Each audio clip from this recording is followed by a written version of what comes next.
Jake, Crusher. Malone and Detective Morales clashed in a battle that gripped an entire town. A reckless criminal who believed no law could touch him, and the determined officer willing to risk everything to prove him wrong. From smashed storefronts to high-speed chases, Jake's arrogance left a trail of fear. But Morales was closing in, setting a trap that would test courage, strategy, and the limits of lawlessness. This is the story of a man who thought he was untouchable, and the relentless pursuit that finally brought him down. From the moment Jake Crusher Malone stepped into town, a sense of unease followed him like a shadow. People noticed the way he carried himself. Broad shoulders squared, tattoos crawling up his arms, and eyes that seemed to size up everyone in the room. It wasn't just his appearance that made people wary. It was the way he moved, with a quiet confidence that suggested he believed the rules of society didn't apply to him. Local shopkeepers would glance at him nervously when he walked past, and drivers on the streets instinctively slowed, giving him an extra-wide berth. Rumors about his past circulated quickly, each story painting him as a man who skirted the law with alarming ease. Minor crimes, mostly dismissed by authorities, had created a trail of whispered warnings in the community. He had a history of bar fights, petty thefts, and reckless driving incidents. Somehow, he had never faced serious jail time, and townspeople speculated endlessly about whether it was luck, cunning, or connections that kept him untouchable. Jake's reputation wasn't built overnight. It started with small acts that many dismissed as arrogance or immaturity.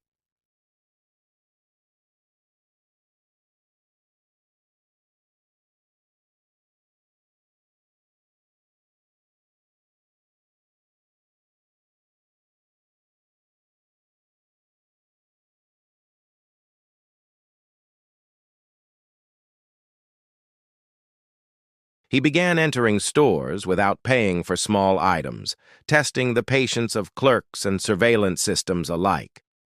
If confronted, he would glare, a silent challenge that most weren't willing to meet. His sense of invincibility was intoxicating, and it fed a cycle of increasingly risky behavior. Neighbors learned to lock doors even when home, not trusting Jake's respect for personal boundaries. Parents warned their children to stay inside, fearing an unpredictable encounter. Some attempted to reason with him, offering advice or trying to enforce minor rules, but Jake dismissed all attempts with an unsettling mix of charm and intimidation. His presence alone seemed to command attention, a living warning that lawlessness could walk freely if backed by the right attitude. Despite his boldness, Jake had a strange ability to slip away from serious consequences.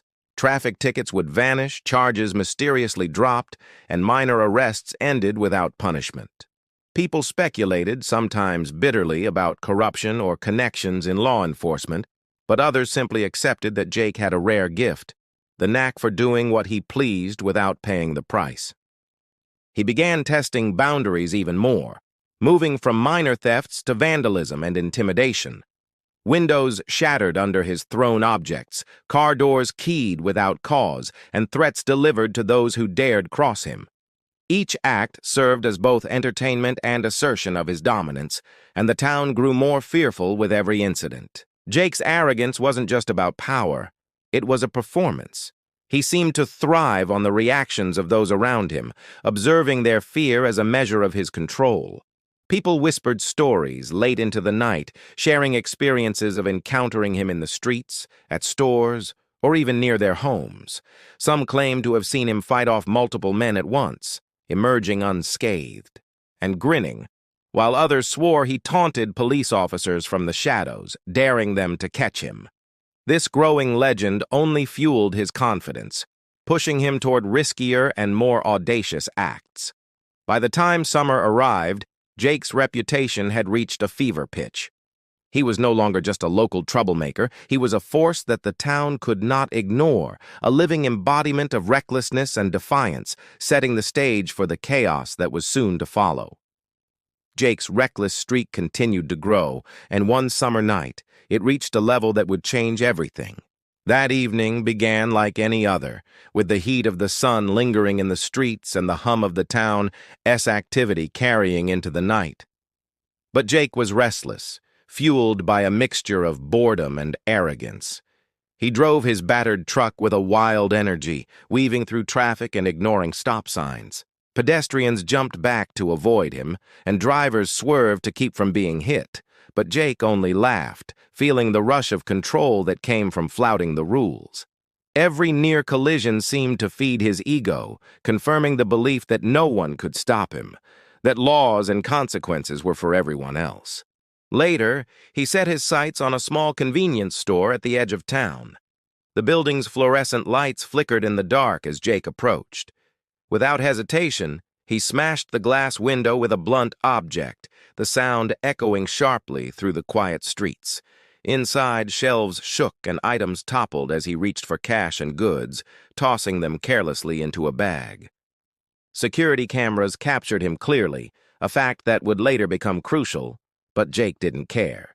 He moved as though untouchable, convinced that fear alone could keep authorities at bay. The destruction he caused was not motivated by need or desperation. It was an assertion of power, a demonstration that he could act with impunity. The police were aware of Jake's presence in town, but he had a way of evading them. Previous arrests had ended with dropped charges or short-lived detentions, leaving him unscathed and more daring. That night, as he left the convenience store with stolen goods, he felt invincible. His audacity extended further as he continued to drive recklessly, almost striking other vehicles and pedestrians in his path. Witnesses later described seeing him speed through intersections, narrowly avoiding collisions, and then laughing as if mocking the very idea of rules. Each act of danger was deliberate, designed to assert dominance over the town and remind everyone that Jake, Crusher Malone, answered to no one. Unbeknownst to Jake, however, someone was watching him. Detective Morales, a newcomer to the force but sharp and determined, had been tracking Jake's movements for weeks. Unlike previous officers, Morales did not underestimate him or rely on luck. Every petty crime, every act of aggression, every reckless maneuver was noted and analyzed. Morales saw a pattern in the chaos, a trail of audacity that led back to a single individual. He began mapping Jake's behavior, predicting where he might strike next, and preparing a strategy to finally catch the man who had eluded justice for far too long. As the night wore on, Jake's actions escalated, drawing the attention of more witnesses and further alarming the town. Rumors spread quickly, each story more alarming than the last. The local community, already wary of him, felt a growing sense of fear and helplessness. It was no longer just about petty crime or intimidation. Jake's behavior had crossed into outright endangerment. People began to realize that his recklessness was not simply mischief. It was a serious threat, and someone needed to stop him before someone was seriously hurt. In that moment, a shift occurred. The playful arrogance that had defined Jake's earlier exploits was about to collide with a determination unlike anything he had faced before. The stage was set for a confrontation that would test both his audacity and the resolve of those sworn to uphold the law. Detective Morales began to dig deeper into Jake's activities, piecing together a timeline that revealed more than anyone had imagined. Each small crime, each reckless act, began to form a clear pattern. Morales noticed that Jake's behavior wasn't random. It followed a rhythm, a predictable escalation that showed both confidence and audacity.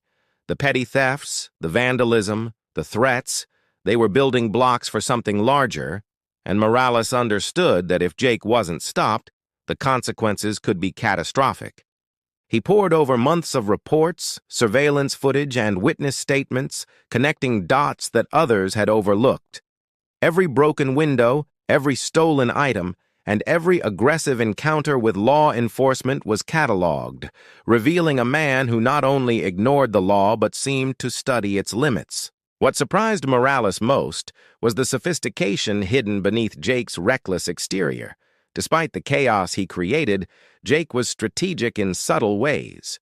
He avoided major crimes that might trigger serious investigation, relied on fear and intimidation to deter witnesses, and maintained a network of contacts who fed him information about police activity.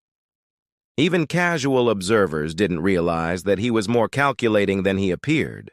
Morales realized that Jake's pattern of minor offenses was a kind of experiment, testing boundaries, gauging reactions, and preparing for more significant actions. The detective began to suspect that Jake was no longer acting alone. Evidence suggested the involvement of a small, loosely organized group, individuals drawn to his reckless charisma and his apparent immunity to consequences.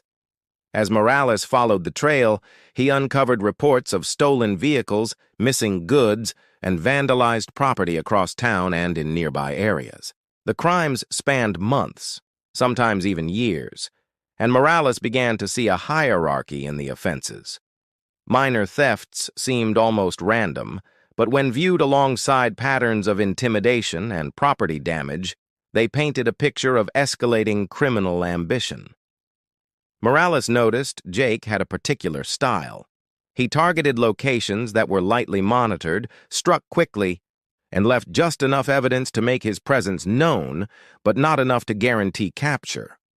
It was bold, almost theatrical, and it terrified residents who felt powerless to stop him.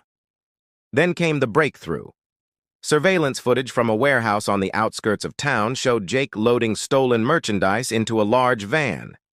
Unlike his smaller impulsive thefts, this act involved planning, timing, and coordination.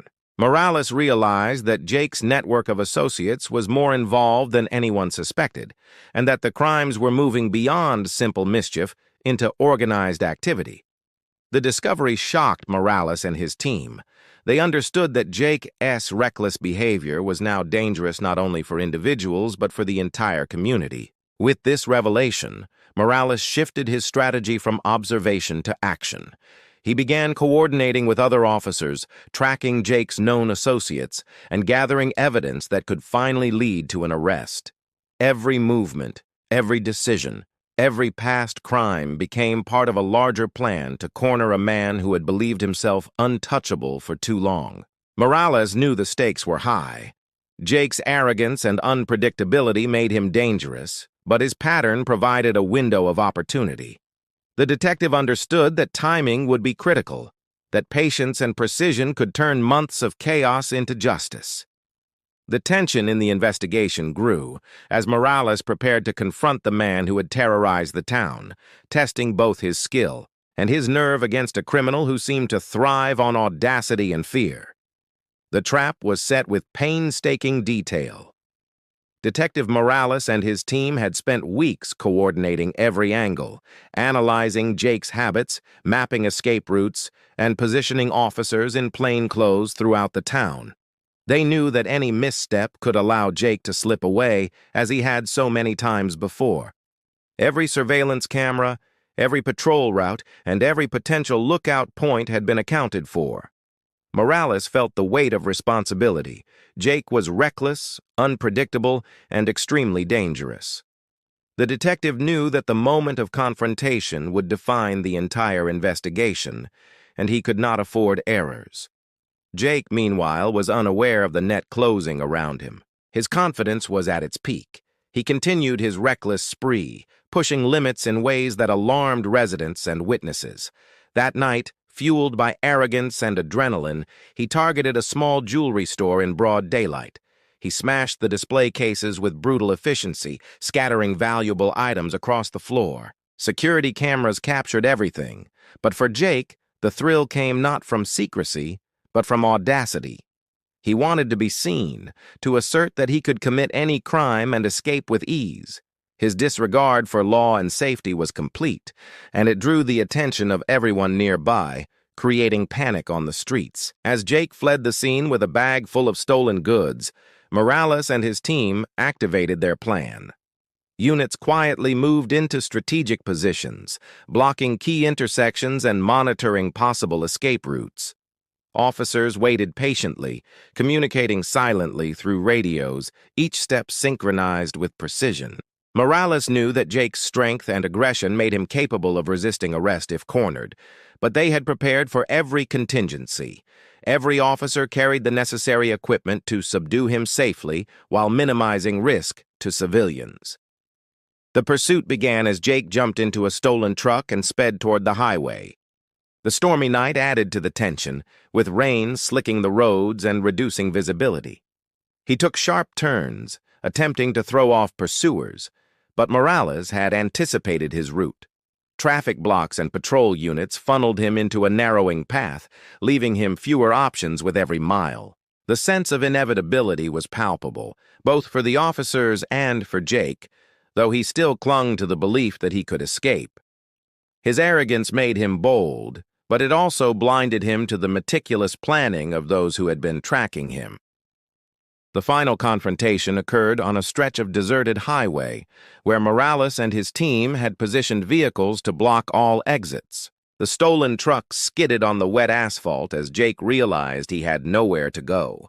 His pulse raced, and for the first time, uncertainty flickered across his face. Morales approached cautiously, observing Jake's movements and issuing commands to surrender. The tension was intense, the storm and darkness amplifying the drama. Jake attempted one last maneuver, but the officers, well-trained and prepared, prevented him from fleeing. In the end, Jake "Crusher" Malone, the man who had terrorized the town and believed himself untouchable, was cornered and taken into custody. The stolen truck, the bag of loot, and evidence from prior crimes were all recovered. Morales and his team had succeeded, not through brute force alone, but through careful planning, patience, and strategy. Jake's reign of chaos was over, leaving the town in a state of cautious relief. The arrest marked the beginning of accountability, proving that even the most brazen and reckless criminal could be stopped when determination met careful preparation. Jake Malone's arrest sent shockwaves through the town. For months, residents had lived under a cloud of fear, watching the news or listening to whispers about his latest reckless act. Now, the man who had seemed untouchable was finally behind bars. The streets that had once felt unsafe slowly began to breathe again, and people started to regain a sense of normalcy. Detective Morales, exhausted but resolute, oversaw the processing of Jake's arrest, ensuring every piece of evidence, from the stolen goods to surveillance footage, was cataloged and preserved for trial. It was clear that this case would be one of the most high-profile in the town's recent history. Court proceedings revealed the full extent of Jake's crimes. Prosecutors presented months of documented incidents, petty thefts, acts of vandalism, assaults, and reckless driving. Each incident was part of a larger pattern, showing that Jake had knowingly and repeatedly disregarded the law. Testimonies from witnesses painted a vivid picture of fear and intimidation, describing a man who thrived on chaos and used his physical presence and reputation to dominate others. The evidence was overwhelming, leaving little room for doubt. Defense attorneys attempted to argue that Jake's actions were isolated or impulsive, but the meticulously gathered records and eyewitness accounts told a different story. The court saw a man who had systematically tested boundaries, escalated his behavior, and endangered countless lives. Jake himself remained defiant in court. His arrogance and bravado persisted, but the walls of the courtroom offered no escape. Each display of dominance, once effective on the streets, now carried no power. The very acts that had made him feared were the same acts that secured his conviction. It became evident that his perception of invincibility had been an illusion.